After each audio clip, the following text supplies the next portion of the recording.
நாம் இப்போ அடுத்து பார்க்க போகிற வீடியோ வந்து கிரேடு 5ங்க.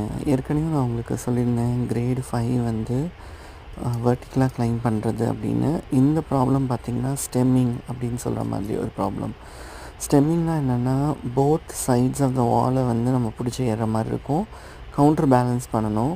ஸோ நீங்கள் இதில் பார்க்கலாம், ஒரு கால் வந்து இந்த சைட் ஆஃப் த வால்லையும் இன்னொரு கால் வந்து ஆப்போசிட் சைட்லேயும் இருக்குது. இந்த 2 காலையும் வச்சு புஷ் பண்ணிவிட்டு ஏறுறது தான் வந்து ஸ்டெம்மிங் கிளைம்பு.